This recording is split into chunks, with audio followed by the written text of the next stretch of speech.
요새 하나님과 재물에 대해서 설교를 하고 있습니다.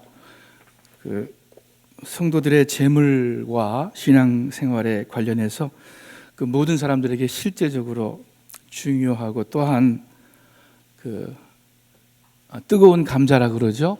논쟁이 되는 그러한 것이 11조 또는 헌금에 관한 것입니다. 여러분, 11조가 뭐예요? 쉽게 말해서 우리 수입의 10분의 1을 하나님의 뜻과 하나님의 일을 위해서 헌금하는 거죠.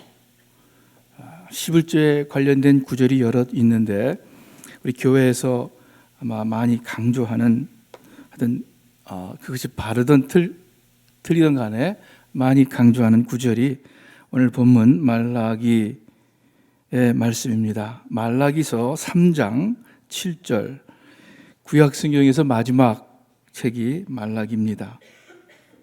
마태복음 바로 전에 있죠. 말라기 3장 1330페이지, 말라기 3장 7절부터 12절까지 교독하기로 하겠습니다. 그냥 개역 개정 성경을 읽습니다. 제가 먼저 읽습니다. 만군의 여호와가 이르노라, 너희 열조의 날로부터 너희가 나의 규례를 떠나 지키지 아니하였도다. 그런즉 내게로 돌아오라. 그리하면 나도 너희에게로 돌아가리라 하였더니 너희가 이르기를 우리가 어떻게 하여야 돌아가리까 하도다.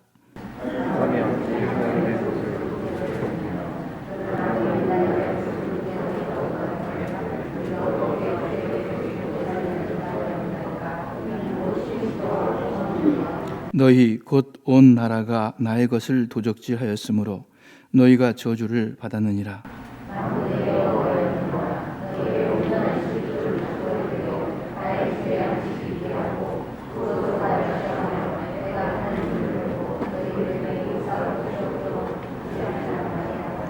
만군의 여호와가 이르노라, 내가 너희를 위하여 황충을 금하여 너희 토지 소산을 멸하지 않게 하며 너희 밭에 포도나무의 과실로 기한전에 떨어지지 않게 하리니.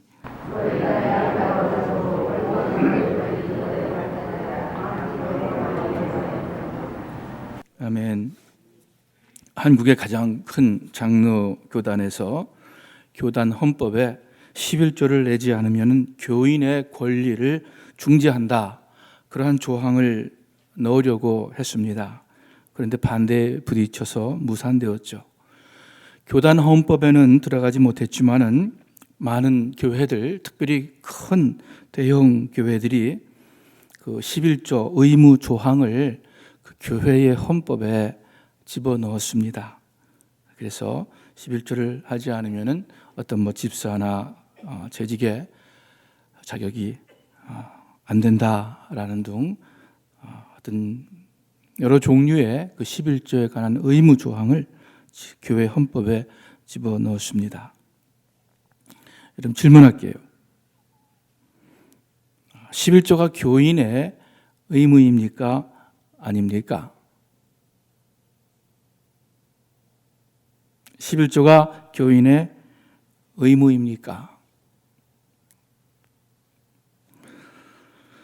창세기에 보면은 아브라함이 살렘 왕 멜기세덱에게 수확의 10분의 1을 줍니다. 또 야곱이 하나님께 10분의 1을 바치겠다고 약속을 합니다. 그런데 11조의 그 중요한 근거가 되는 구절은 레위기나 민수기의 그 율법서에 나옵니다. 레위기 27장에 이렇게 말씀하고 있어요. 땅의 10분의 1, 곧 땅의 곡식이나 나무의 과실이나 그 10분의 1은 여호와의 것이니 여호와께 성물이라, 거룩한 물건이라. 좀 더 구체적으로 민수기 14장에 보니까는 좀 길지만은 여러분께 읽어드리겠습니다. 쉬운 성경으로요. 여러분은 해마다 농산물의 11조를 반드시 바쳐야 합니다. 그리고 여러분은 곡식과 포도주와 감람기름의 11조와 소와 양의 첫 태생을 여러분의 하나님 여호와께서 예배처로 지정하신 곳으로 가지고 가서 그분 앞에서 먹도록 하십시오. 이렇게 하여 여러분은 여러분의 하나님 여호와를 항상 두려운 마음으로 섬기는 법을 배워야 합니다. 그러나 그 예배처가 여러분이 있는 곳에서 너무 멀리 떨어져 있어서 여호와의 축복으로 얻은 풍성한 농산물의 11조를 그곳까지 가져갈 수 없으면 그것을 팔아서 그 돈을 가지고 가서 여러분이 원하는 대로 소나 양이나 포도주나 독주를 사서, 독주라는 말이 나와요. 하드리코예요. 독주를 사서 하나님 여호와 앞에서 여러분과 여러분의 가족이 함께 먹고 즐거워하십시오. 우리들이 예배 후에 밥 같이 먹고 그러는데 굉장히 오랜 역사가 있죠. 이 말씀에 보면 그 허물들을 가지고 가서 하나님 앞에서 여러분과 또 가족들이 함께 먹고 즐거워하십시오. 그러면서 곧바로 또 나오는 말씀이 다 11조에 관련된 말씀입니다. 여러분의 성에 사는 레위인들은 여러분과 같이 땅을 분배받지 않았습니다. 레위 족속들은 땅을 분배받지 않았어요. 그러므로 여러분은 그들을 보살피는데 소홀히 해서는 안 됩니다. 여러분은 3년마다 그해 연말에 여러분의 모든 농산물의 11조를 여러분의 성에 저장해 놓고 분배받은 땅이 없는 레위인과 여러분의 성에 사는 외국인과 고아와 과부들이 와서 필요한 대로 가져가서 먹게 하십시오. 그러면 여러분의 하나님 여호와께서 여러분이 하는 모든 일에 복을 주실 것입니다. 자, 11조로 성전 제사 제도를 유지하였고 성전에서 일하는 그 땅을 받지 못한 레위인들 서포트했습니다. 또한 그 지역 사회에 가난한 사람들이 살 수 있도록 했습니다. 그것이 11조였어요. 당시 신정시대라 그러죠. 정치와 종교가 하나인 그러한 신정시대의 조세적 의무였고 그래서 물론 강제성이 있었습니다. 이것이 구약의 율법에 기록된 11조입니다. 그러면 오늘날 교회에서 11조를 요구하는 것이 맞는 것인가? 오늘날 11조가 의무인가? 여러분 어떻게 생각하세요? 속으로 한번 답해 보세요. 11조가 의무입니까? 11조를 어떻게 받아들여야 합니까? 이 두 가지 면에서 이 질문을 한번 살펴보겠습니다. 첫째, 결론적으로 말씀드려서 율법적 11조는 오늘날 신자를 구속할 수 없습니다. 의무가 아니에요. 왜냐하면 할례 받는 것, 또 음식에 관한 여러 가지 규례들, 먹기 전에 손 닦는 것, 안식일, 절기, 이러한 율법의 모든 조항들이 예수님 십자가 사건 이후에, 즉 신약 시대에 들어와서는 그 효력이 사라졌습니다. 그래서 율법으로서의 11조는 우리 그리스도인의 규례가 아닙니다. 로마서 7장에 이렇게 말씀하고 있습니다. 그러나 이제는 우리가 우리를 올가매던 것에 대해 죽었으므로 율법에서 벗어났습니다. 그러므로 우리는 성령의 새로운 것으로 섬기고 문자에 의한 해묵은 것으로, 묵은 것으로 섬기지 않습니다. 예수님의 죽음과 함께 구약시대 유대인들에게 속했던 모든 절기법, 사회법, 종교법, 제사법이 십자가에 못 박히고 장사되었음을 우리가 압니다. 여기에 또한 11조도 포함됩니다. 그래서 처음에 말씀드렸듯이 어떤 장로교단에서 11조를 교인의 의무로, 규례로 규정하려는 시도는 신학적으로 문제가 있습니다. 어떤 분들은 예수님의 말씀을 근거로 해서 11조가 타당함을 주장합니다. 즉 누가복음 11장에 보니까는 예수님께서 이렇게 말씀했습니다. 화 있을진저 너희 바리새인이요 너희가 박하와 운향과 모든 채소에 11조를 들이되 공의와 하나님께 대한 사랑은 버리는도다. 그러나 이것도 행하고 저것도 버리지 아니하여야 할지니라. 그러니까 예수님께서 지금 하나님께 대한 그것을 강조하면서 동시에 11조도 해야 된다, 이렇게 말씀하는 것이다 라고 주장을 하는 분들이 있습니다. 그런데 이 말씀으로, 예수님의 말씀으로 11조가 신약시대에도 해당되는 계명이라고 주장하는 것은 좀 무리가 있습니다. 왜냐하면 지금 예수님께서 바리새인에게, 유대인들에게 말씀하시는 거예요. 너희들이 겉으로 종교생활을 하지만은 마음은 하나님으로부터 멀다 하는 것을 지적하는 거예요. 예수님 스스로 할례 받으셨고 안식일 지키셨고 유월절 지키셨고 제사법도 따랐어요. 예수님께서 그렇게 하셨다고 우리가 하는 것은 아니에요. 그것은 예수님 십자가 사건 이후에 유대인, 특히 바리새인에게 행했던, 말씀하셨던 내용입니다. 그래서 우리가 그렇게 하지는 않아요. 예수님 십자가와 함께 구약에 속했던 계명들은 지나갔다고 믿습니다. 골로새서 2장에 바울이 골로새 교회 교인들에게 이렇게 말씀합니다. 여러분도 전에는 죄와 할례 받지 못한 육적인 욕망 때문에 영적으로 죽어 있었으나 하나님이 그리스도와 함께 여러분을 살리셨습니다. 하나님은 우리의 모든 죄를 용서해 주시고 우리에게 불리한 불법의 채무 증서를 십자가에 못 박아 없애버렸습니다. 그리고 그리스도께서는 사탄의 권세를 짓밟아 십자가로 승리하셔서 그것을 사람들에게 보여주셨습니다. 그러므로 여러분은 먹고 마시는 것이나 명절이나 매월 초하루나 안식일에 관해서 아무도 여러분을 비판하지 못하게 하십시오. 이런 것들은 실체이신 그리스도를 가리키는 그림자에 불과합니다. 실제로 초대교회 때 11조에 대해서 강조하거나 11조가 규례다, 의무다 라고 기록된 부분은 아무도 없습니다. 또 실제로 초대교회의 성경 외의 역사를 볼 때에 초대교회에서 11조를 교회의 의무로 규정한 그러한 신뢰도 찾아볼 수가 없습니다. 나중에 교회가 점점 제도화되면서 11조를 강조하면서 교회의 의무로, 규정으로 지정했습니다. 한참 시간이 흐른 후에. 그러다가 교회와 국가가, 이 정치와 종교가 하나가 되면서 그 11조가 이제는 교회가 아니라 전 국가의 모든 사람들에게 세금처럼 부여되는 그러한 중세 시대를 보냈습니다. 그러다가 독일에서, 불란서에서, 영국에서 이제 교회가 국가와 분리되면서 11조를 더 이상 의무적인 조세와 같은 그러한 규정에서 풀어놓았습니다. 약 200~300년 전부터 어떠한 나라도 11조를 법으로 규정하고 있지는 않습니다.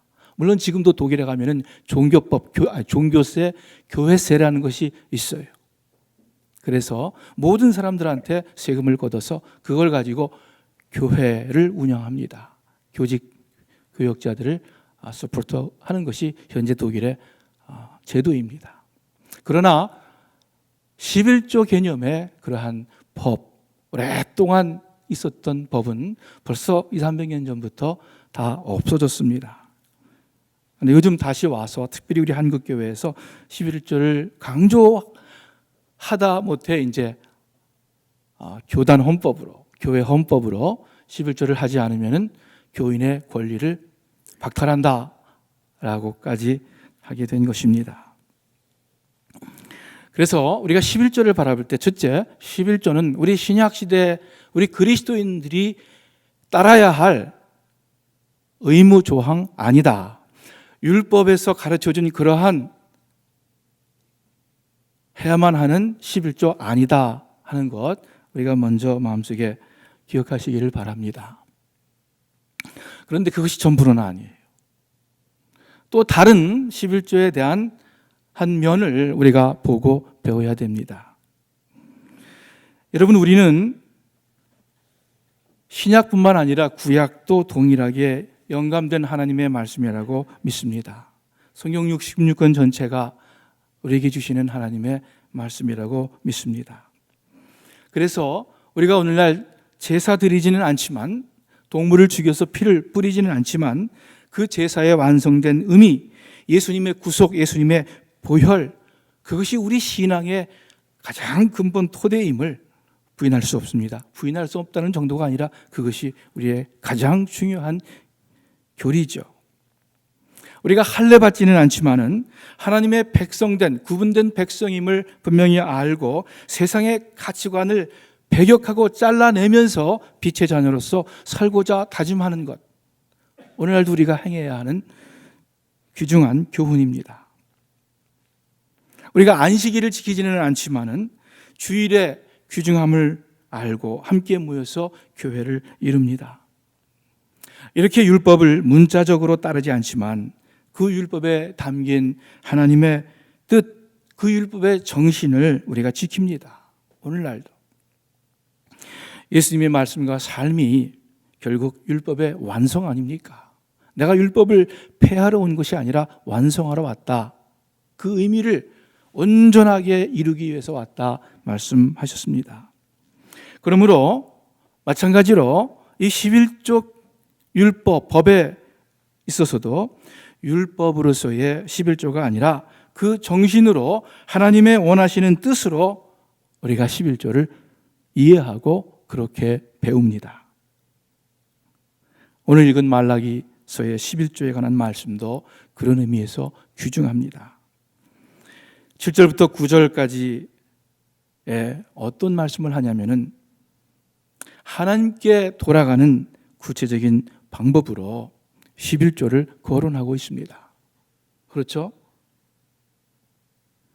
너희가 이르기를 우리가 어떻게 하여야 돌아가리이까? 하나님을 떠났던 사람들이, 그 마음이 멀어졌던, 하나님으로부터 멀어졌던 사람들이 어떻게 하여야 하나님께로 돌아갑니까? 어떻게 하여야 우리가 하나님께로 가까이 갑니까? 하면서 말씀하시는 것이 오늘 11조에 관한 말씀입니다. 아주 실제적인 말씀이에요. 우리 삶의 실제적인 물질과 관련이 있습니다. 왜? 예수님께서 말씀하셨듯이 너희가 두 주인을 섬길 수 없다. 하나님과 재물을 겸하여 섬길 수 없다 하셨기 때문입니다. 하나님을 사랑하고 섬기는 것은 그와 반대되는 물질과 연관이 있어요. 그러므로 하나님과 멀리 있던 사람이 하나님께로 돌아가는 길은 이 말씀에 의하면 온전한 11조를 드리는 것입니다. 우리의 마음이 하나님께로 돌아가는 건데, 그것을 하나님께서 원하시는데 예수님께서 내 보물이 있는 그곳에는 내 마음도 있느니라 말씀하셨습니다. 또한 오늘 우리가 읽은 본문의 뒷부분에 보면은 하나님은 온전한 11조를 드리는 백성에게 큰 복을 내리겠다고 약속하셨습니다. 심지어 그 복이 임하는지 시험해 보라고 말씀하십니다. 그런데 잠깐요, 여기서 우리가 굉장히 주의해야 할 것이 있습니다. 텍사스에 한 2, 3년 전에 텍사스에 있는 어느 교회에서, 제가 살던 동네에 있던 교회예요. 큰 교회예요. 교인들에게 캠페인을 벌였습니다. 90일 동안 11조를 성실하게 냈는데 성경에 약속한 대로 축복을 못 받으면 100% 환불해 주겠습니다. 100% 뭡니까? 개런티 하겠다 그거예요. 그래서 축복 못 받으면 환불해 준다. 그렇게 광고를 했습니다. 그런데 며칠 전에 또 이런 광고를 또 봤어요. 이번엔 또 다른 교회, 저기 뭐 노스캐롤라인가 어떤 그런 데서 몇몇 교회에서 또 이런 캠페인을 벌이더라고요. 이 뉴스를 들은 거의 대부분의 사람들이, 우리 그리스도인들이, 야 말세구나, 교회가 이제 하다못해 11조를 하다 강조하다 못해 저렇게 뭐 100% 환불해 준다고 축복 못 받으면은 이렇게 얘기를 한다 하고 대부분 다 비판합니다. 그렇죠. 비판받아야 할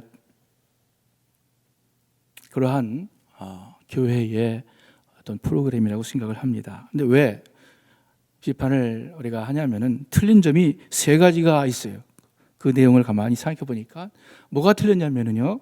첫째로 쉽게 아마 그걸 11조를 다 내고 90일 만에 하나님 축복 못 받으면 환불해 준다. 무한정 시간을 줄 수는 없잖아요. 90일 동안 어떤 축복을 못 받으면 환불해 준다 그랬는데 이 90일이라는 숫자가 날짜가 굉장히 우리 중심적인 우리 편에서 보는 날짜예요. 하나님이 뭐 9일 만에 축복을 하든 90일 만에 축복을 하든 9년 만에 축복을 하든 아니면 90년 만에 내 후대에 축복을 하건 하나님의 뜻인데 우리 인간이 90일이라는 날짜를 정해서 이 날 안에 하나님이 갚아주지 않으면 하는 굉장히 인간 중심적인 사고방식입니다. 틀렸죠. 둘째로 참 중요한 건데 하나님이 갚아주신다, 축복해 주신다 할 때 이 축복의 의미가 틀렸습니다. 이 교회에서 11조를 해라. 그렇지 못하면 축복받지 못하면 환불해 주겠다 할 때 그 축복의 의미는 뭐예요? 돈이에요. 그죠? 만일 10,000불을 11조를 했는데 20,000불을 30,000불을 하나님께서 갚아주지 않으면 환불해 주겠다. 그런 의미예요. 하나님의 축복을 곧 물질로만 제한을 시켰습니다. 잘못된 거죠. 성경에서 구약에서 신약에서 하나님이 복 주신다 이야기할 때 물론 물질적인 복을 이야기할 때도 있지만은 그것이 핵심은 아니고 그것이 전부도 아니에요.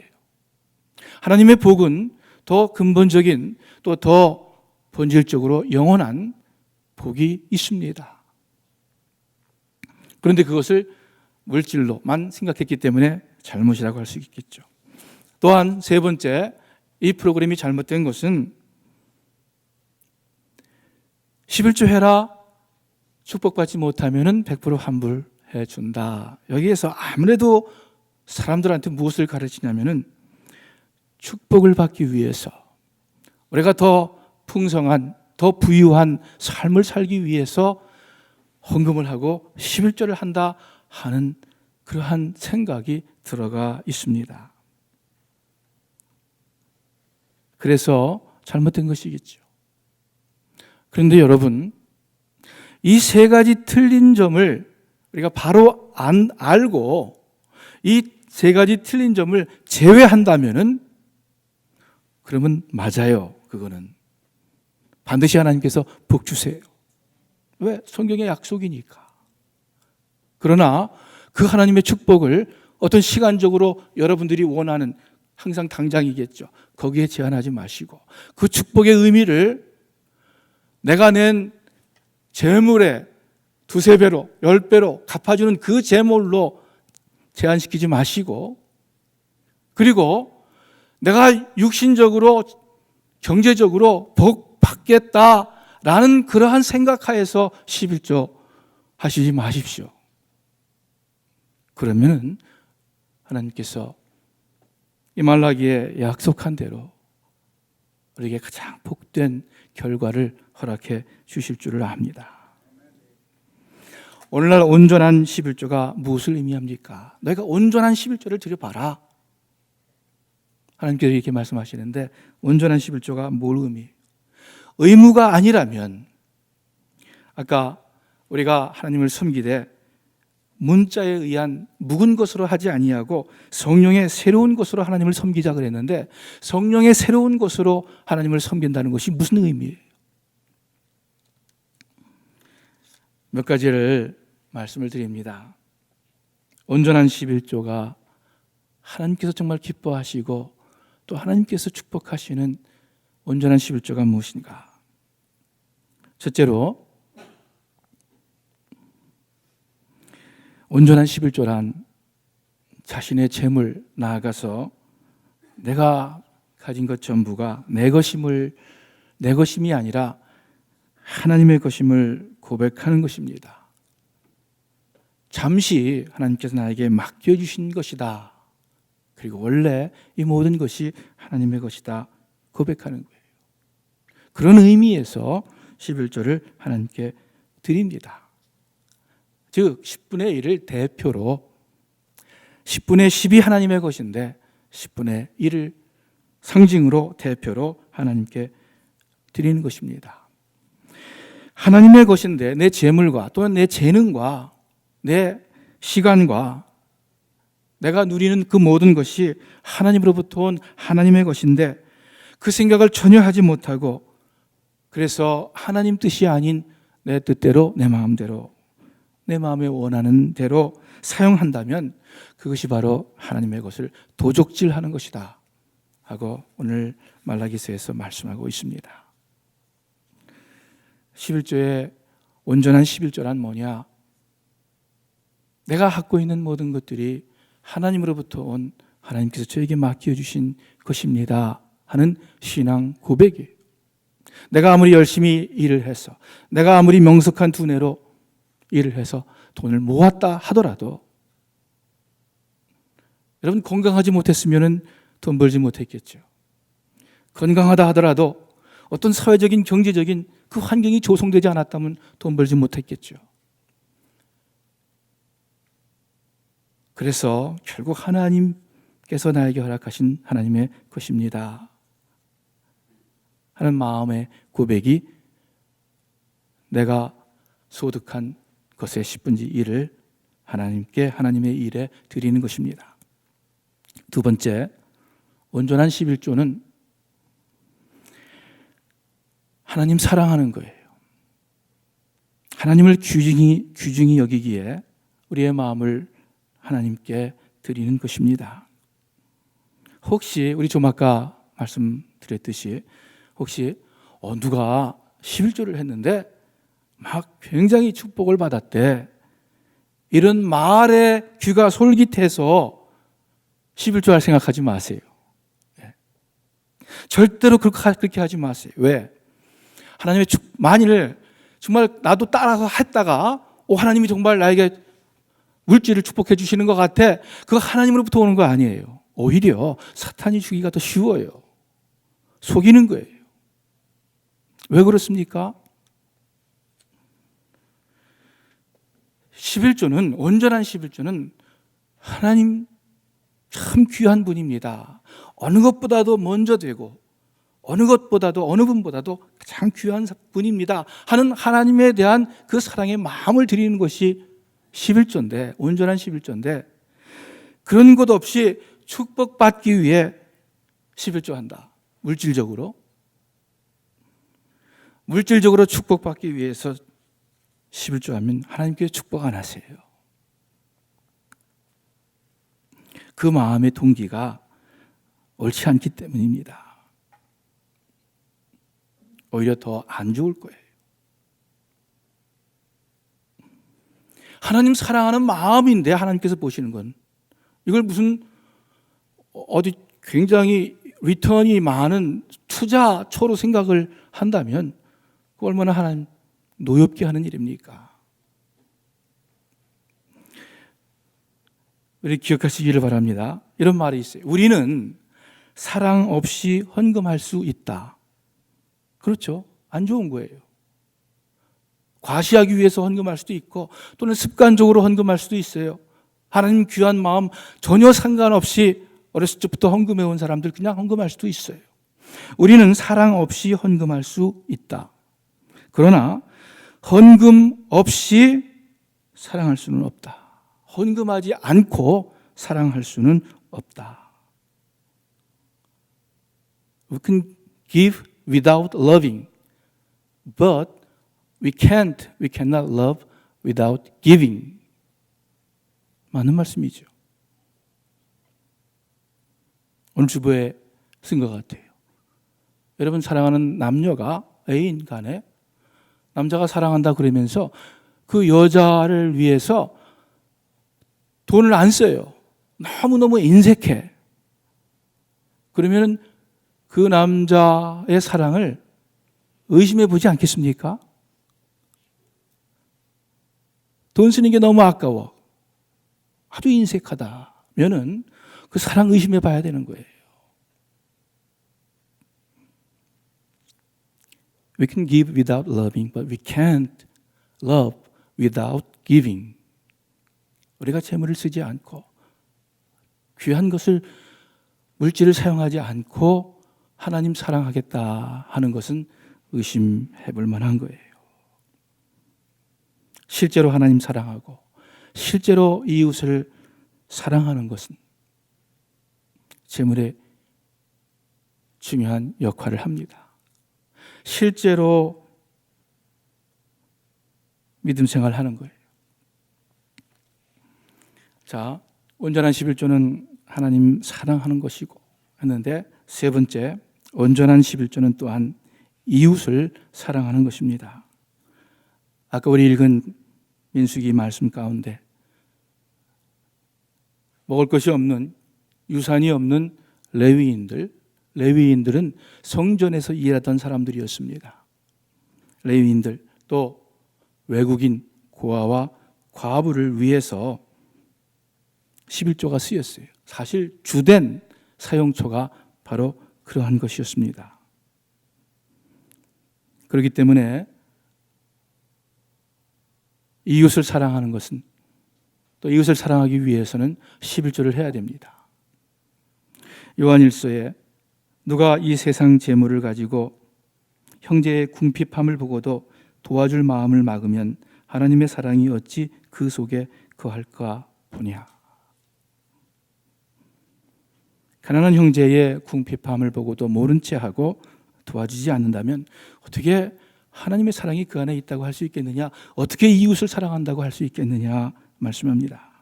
자, 이것은 물론 교회에서 헌금을 가지고 교회당 건물 크게 짓고 교회 세력 확장하고 이런데 쓰면 안 되는 거죠. 교회 헌금이 정말 이웃을 위해 잘 사용된다는 전제하에 온전한 11조는 이웃을 사랑하는 것이다 라는 말이 맞습니다. 그래서 우리 교회 어떻게 해서든지 이 말씀 기억하면서 우리 헌금 가지고 지역 사회를 위해서, 어려운 사람들을 위해서, 고아와 과부와 외국인들을 위해서 어떻게 사용할 수 있을까 우리가 고민해야 될 거예요. 이 구절을 읽으면서 좀 그런 생각이 들었어요.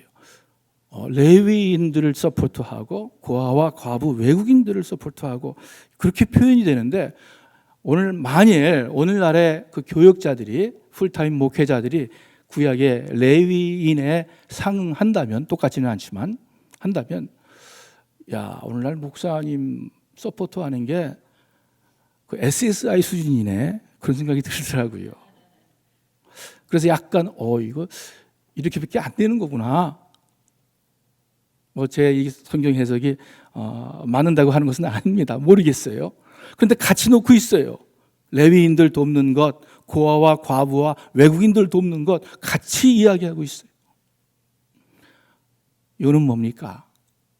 목회자들이 너무 많은 사례를 받고, 오늘날 그런 이야기를 많이 들어요. 억대로 한국에서는 연봉을 받고 한다는 것 자체가 제가 언뜻 본 이 말씀과는 굉장히 거리가 있구나.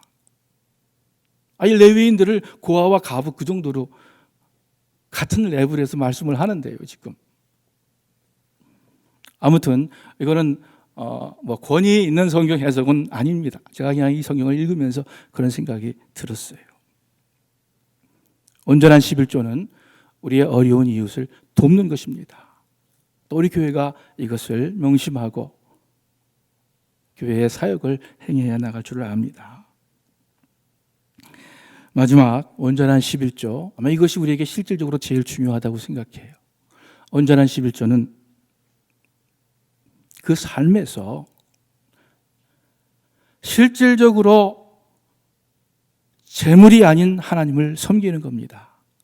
다시 말씀드리면은 온전한 11조를 할 때마다 물질주의를 배격하는 거예요. 여러분, 이 세상 살면서, 자본주의에 살면서 황금 만능주의에 우리가 빠져 있지 않습니까? 알게 모르게 그 영향을 떨친다는 것이 정말 여간만 어려운 것이 아니에요. 어떻게 여러분과 제가 나는 물질에 영향받지 않고 하나님 사랑한다, 나는 물질에 타락하지 않고 돈에 의해서 타락하지 않고 하나님 섬긴다, 순수하게, 어떻게 이렇게 할 수 있어요? 온전한 11조 하지 않고서는 안 돼요. 내가 참 귀한 물질의 10분의 1을 하나님께 드릴 때 바로 그때에 정말 세상의 신인 맴먼 그 재물에 대한 물질주의를 끊는 거예요. 끊어내는 거예요. 그렇지 않으면 그건 다 이론이에요. 이론이에요. 나는 물질보다 하나님 사랑합니다. 나는 세상의 가치가 아닌 성경적인 가르침을 따릅니다. 다 이론이에요. 이론. 얼마나 힘듭니까? 자아를 끊어버리는 거예요. 결국은. 그죠? 만일 내가 어렸을 적부터 11조를 해서 습관처럼 되었다면 그 이상 해야 할 거예요. 그 11조라는 것이 굉장히 브로드하지 않습니까? 뭐 어떤 사람은 총수입, 그 제너럴 뭡니까? 세금 전에 인컴에서 뭐 11조 하고, 어떤 사람은 세금 후에 인컴에서 11조 하고, 어떤 사람은 못 빼고 11조 하고, 어떤 사람들은 교회만 11조 하고, 어떤 사람들은 교회와 플러스 무슨 자선단체 도네이션 하는 것까지 포함시키고, 다 사람마다 생각이 달라요. 교회에서도 다 달라요. 다음 주에 저는 제가 개인적으로 생각하는 것을 말씀드릴 거예요. 재물을 하나님께 드린다는 것, 이웃의 어려움을 위해서 사용한다는 것, 손 한쪽 자르는 것처럼 어려워요. 쉽지 않아요. 그러나 우리가 우리의 육신에 살고 있는 이 땅의 맴먼 재물, 그 물질주의 또는 향락주의, 쾌락주의 다 연관된 거죠. 내가 그것에 지지 않고, 내가 그것에 함께 춤추지 않고 내가 하나님 편에 서겠습니다. 내가 진리 편에 서겠습니다 하는 고백이 11조 하는 거예요. 그게 온전한 11조다 그거예요. 그래서 여러분, 만일 나는 11조 할 때 하나 더 어렵지 않다 그러면은 좀 더 하세요. 어렵게. 그것이 온전한 11조예요. 이 물질 만능주의를 깨버리는 거예요. 헌금할 때마다.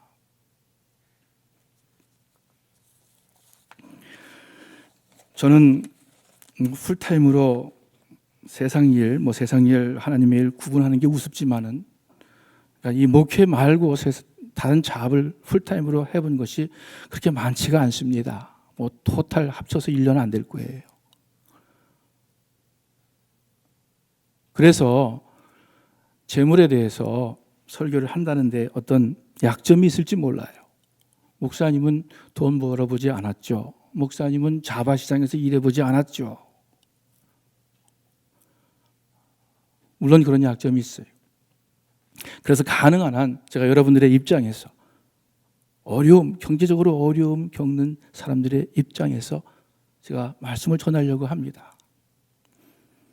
제가 뭐 가난하게 살았다라고 저의 과거를 생각해 볼 때 그런 것은 아니지만은 물질의 어려움은 제가 충분히 알아요. 저희 어머니가 꾸어서 이잣돈을 줄 거 아니에요? 제가 어렸을 적에는 안 그랬는데 대학교 들어간 다음부터 제가 자주 이잣돈을 가지고 가서 줬어요. 그 줄 때 기분이 이상하더라고요. 그러니까 채무자가 채권자에게 찾아가서 이자를 주는 거예요.